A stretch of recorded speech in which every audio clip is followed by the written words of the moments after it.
Welcome back to another episode of Women Creating Legacy and Making History right here in Pensacola on the Two Tears in a Bucket show.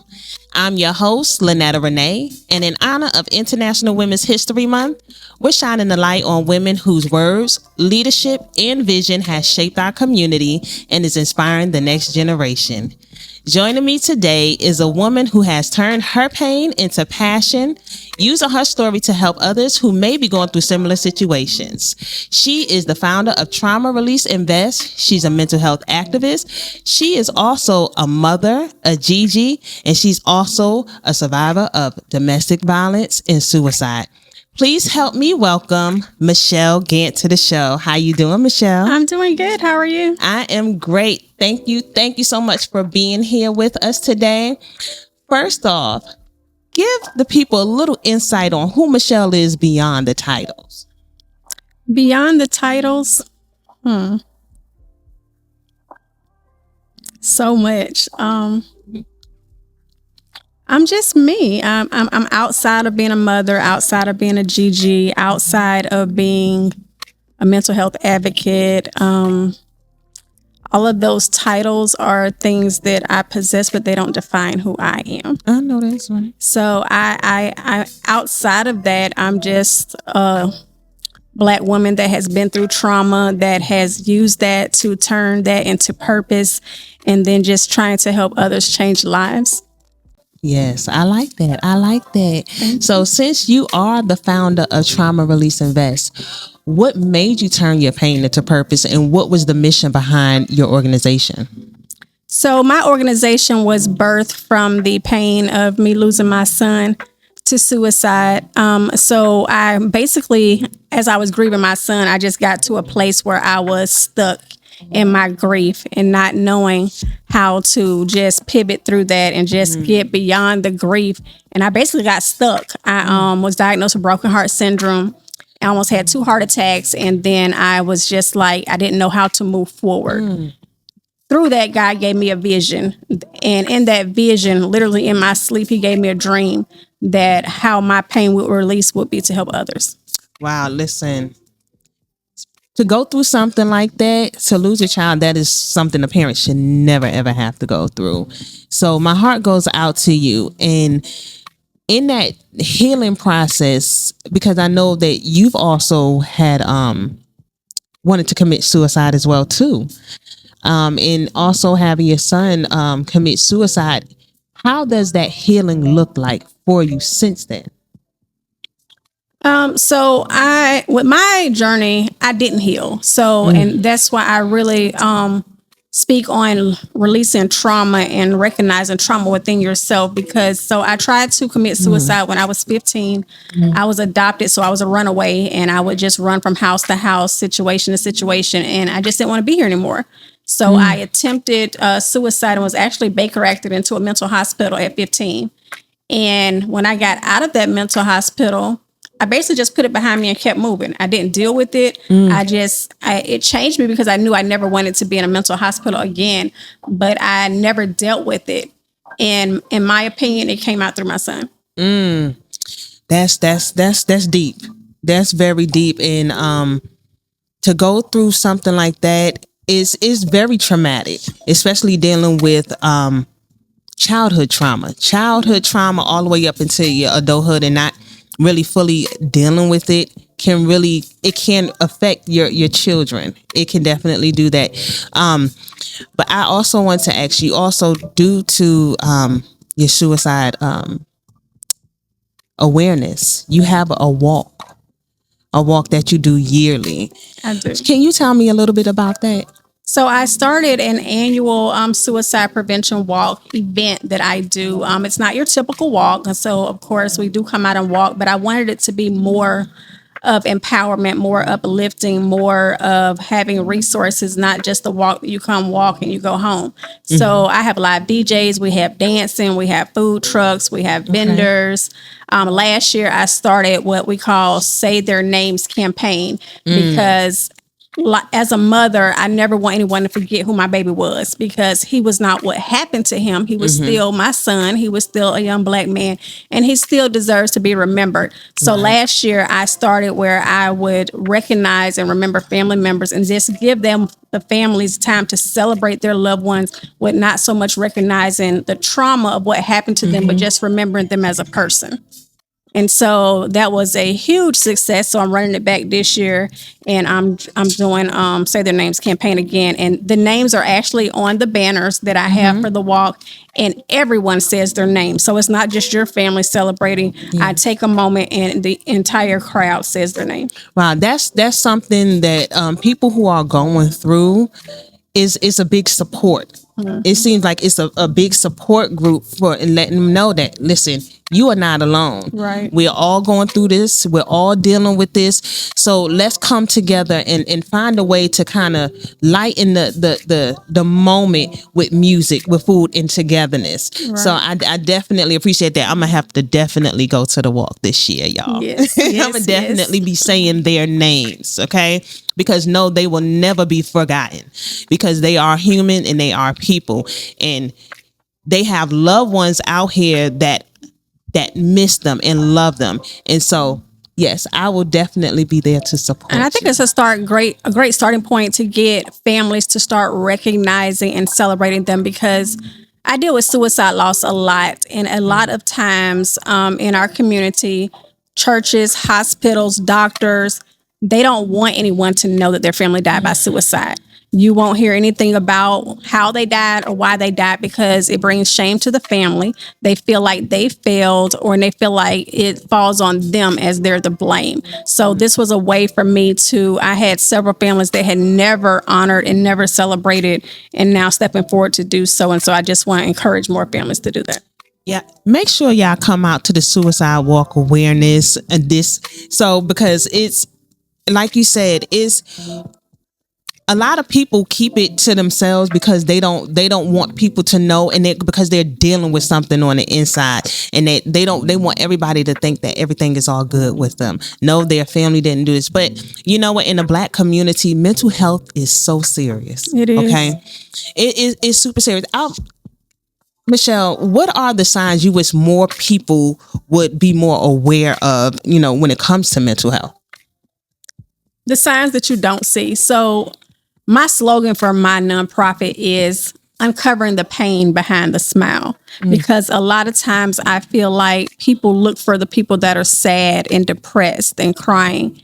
And it's not always that. It's the ones that are laughing, the ones that are the life of the party, the ones that lift up everybody else while they're drowning inside. If you look for character changes, if I'm normally quiet and reserved, now all of a sudden I'm all over the place, erratic. I'm trying to make people laugh, and I'm trying to take the attention off of me because I'm trying to bring attention to others. Or if it's the opposite, if I'm normally the life of the party, now I'm withdrawn, and I'm cutting off close friends, or I'm starting to sell things that may be valuable to me, because most of the time they'll remove themselves prematurely from close family members or friends because they feel like it'll make the pain less bearable if they've already removed themselves. Wow. A lot of people, excuse me, I do know a lot of people don't even know they're dealing with depression. So many people go through depression and they don't realize it until they're deep off into their depression. And I want to ask you, what keeps you grounded through everything that you've been through? God, peace. I have just learned when to not let myself sit in it. So I know, like, hey, I got to get out this house. I don't care if I go walk. I don't care if I need to get around some people that I know love and support me. But I can't sit here and mellow, because depression feeds off of sadness, feeds off of downness, feeds off of isolation, that's not wanting to be around anyone, not wanting anybody. So that's why it's so important to have a strong support system. If I know I normally talk to you and I ain't talked to you in about a week, hey, what's up? I need to pull up. I need to call. I need to see what's going on. Yeah. We just have to be proactive with checking on each other, not waiting for, they may not want to be bothered. So what? Bother them. It could save their life. If they don't want to be bothered, at least I did my part. At least I checked on them and say, "Hey, you need anything?" It be the simple things that, and most of the time, people won't ask for help. They won't. It won't be like a big red flag and be like, "Hey, I'm drowning here." No, It's almost like you have to investigate and you have to see it without them saying it. Okay. Yeah. That's deep. That's deep because that is so true. Because I know that I have friends who they smile all the time. You would have never known that they was going through something so deep until one day you just say, "Hey, let's talk. What's going on with you?" And then they just let it all out, and you be like, "I didn't even know you was going through all of that." I just think tragedy changes your perspective. And I made a post the other day on Facebook, and it's so serious. Don't wait until it comes to your doorstep for it to affect you or for you to take precaution or want to do something, because that's what happened to me. I'm gonna be honest. Yeah, I wasn't thinking about depression or suicide until it hit my front door, and I was like, now I want to do something. But don't wait for that to happen to you. Now my whole perception is different. I don't talk to anybody. But I first asking them, "How you doing today?" Even at work, "How you doing today?" And people be surprised, but it's like, you really don't want to know. I actually do. How are you today? What's going on? Even if I'm opening the door, "Hey, how you doing?" My perception has changed, because if you're walking in a store, somebody could be a ticking time bomb. What you say or not say can make or break their day. Yeah. What you say can push them right over the edge, or it can reel them back in, like, "Hey, somebody actually does care." And that's how we have to think about every single situation, because it's not always crystal clear. It's not always a big red sign like, hey, I'm yelling for help. It might not be that way. And everybody don't have family. Everybody don't have support system. Everybody don't have families or church. Right. You are so right. And that's just something that we always have to think about, in every situation. I can't say it enough. It's so important just to be kind. It costs nothing to be kind. You are right. It definitely costs nothing to be kind. I had to learn that. I really did. I had to learn how to just be kind to people, because you just never know. You never know what someone is going through. Know. And so I always make it my business. Look, I'm a northerner, right? And so if anybody know how New Yorkers are, they say we are real aggressive and we got attitudes and stuff like that. Okay. Maybe. Okay. Maybe. But that's just due to the environment that we came from. Right. When I moved down here, I still had that attitude, but I experienced the Southern hospitality and how nice everyone was. And so I make it my business to be nice to everybody, because like people say, you just never know what someone is going through. And like you said, you could just push them right over to the edge. And sometimes I go back up to New York and I have these Southern hospitality ways when I go up there. And when I go up there, my husband, he be like, "Hey, don't do that. You forget, we in New York." But it's embedded in me to just be kind to people and be nice to people. So most definitely. Okay, so for some of the viewers and the audience out there who may be silent and struggling and going through something, what would you want them to know? What would you tell them? There is hope. They are not alone. And no matter what you're going through, there's always someone that is going through it, has gone through it, or will go through it. So the biggest thing is, I feel like people feel like when they're hopeless and they're like they're the only person going through it. You're not. Somebody else is probably thinking the same thing that you're thinking and wishing somebody else would speak up. So you just have to be that voice. You have to advocate for yourself. You have to let someone know that that you need help. And so many times I seen it on Facebook today, when people make comments on Facebook, or they just want attention. Let me tell you something. When my son died, we had no idea, no signs, no clues, no hints. I had just talked to my son. When somebody truly wants to commit suicide, they won't give you no hints at all. When somebody is telling you, it's a cry for help, and somebody needs to pay attention and needs to see it, And I don't care if they are crying. I don't care if they cry wolf 50, 100 times. Every time, pick it up and answer, because that one time that you don't, be the time.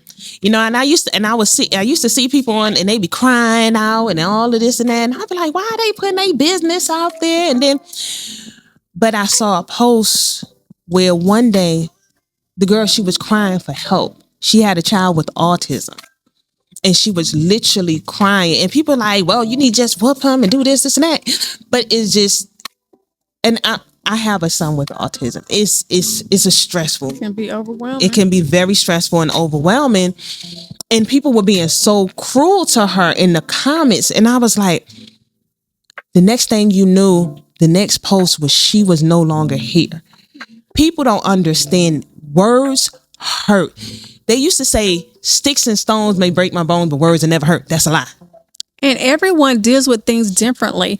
My nephew is autistic, and his mother does a phenomenal job with him. But it takes a lot of patience. It takes a lot of kindness. And it takes a lot of just knowing and educating yourself. And everybody doesn't have that. What I may be able to handle, you may be not able to handle. And everybody can't handle autism or special needs or anything. It can be very overwhelming, especially when you have other life things going on as well. And sometimes it just piles up. And that's what happens most of the time when people are depressed or suicide. It's just one thing happened after another thing. After, like, 2022 was the worst year of my life. My son died 30 days later. My brother was murdered 30 days later. My foster mother died. So, like, it was just like on top. I'm just like, Jesus, can I catch a break? Most of the time, that's how it be. It don't be just one incident. Be like, oh, they doing too much. Yeah. One thing one phrase I can't stand. It ain't even that serious. It might be to me. Because what you may think is not that serious, you may be strong. Good, all power to you. But don't look down on the ones that may be weaker than you. Lend a helping hand, because we all need somebody. I don't care how strong you think you is, how independent you think you is, how happily married you think you is. Baby, we all need somebody. Yes, we do. I have said that. We definitely need people. I say, you know what? We're not here. We can't make it make it alone. Okay. We're here to help each other. We're here for help because, one, I may be going through something. I don't even know how to handle it, but there's somebody out there that can help you and push you, and so you can go into that. Well, Michelle, I want to kind of transition this just a little bit, and I want to kind of like lighten the energy just a little bit, okay? Because I know we've been deep off in this thing, okay? But I kind of want to play a little game with you, okay? And it's called the This or That game. Okay, full of questions. They're quick, little sister girl questions. Okay. So the first one is coffee or tea? Tea. Okay, you're not a coffee girl? I actually just switched to tea. Okay. I got you. Would you like herbal tea? Yes. Okay, now I'm big on herbal tea too. Okay. So do you like quiet time or music playing? Quiet time. Yeah. Okay. That's me too. But sometimes I gotta play my little music sometimes. Yes, sir. Balance. It is a balance. Okay. Cook at home or eat out? Eat out. It's just me, baby. You don't have no more children. You got to cook for what? I know that's right. Listen, I gotta cook because I got a husband and a child. I ain't got neither one. I'm like, they cost, so I gotta cook so we can have leftovers. Okay. Yes. Okay. And one more question: heels or flats? Heels, of course. Okay. Look, I'm tall, but I would throw some heels on, but I got to have my flats in the car. Oh, yeah, definitely. Depends on the occasion. Yep. It depends, but I'm gonna still have my flats in the car. Okay. But okay, so listen, I love that because we definitely have to shine light and can't have everything so serious all the time. Want people to just, lighten up just a little bit. So, but we're gonna wrap it up soon. Okay. So I have one more question. Okay. With your legacy, what type of legacy do you hope to leave behind through your journey and your work for your children and future generations? I hope that this passes on to my children and that they are able to use Tridaria's tragic situation in order to save lives and to always reach out to others and let others know that there is help out there. They never have to be alone, and they don't have to hide their pain behind their smile. Thank you, Michelle. Thank you so much for sharing your story. Thank you for sharing your journey. It is definitely one of resilience. It's definitely one of healing and purpose. And so we definitely honor you and appreciate you so much for that. Okay. Thank you. So listen, all of you out there, please call a loved one, call a friend, call somebody, just check on them because you just never know. They may need that phone call just to make it just another day. Like you said, understand that we all need someone. You just never know what someone is going through, okay? And always remember that you are not alone. All right. Well, this is another episode of Women Creating Legacy and Making History right here in Pensacola on the Two Tears in the Bucket show. I'm your host, Lynetta Renee, and we'll see you next time.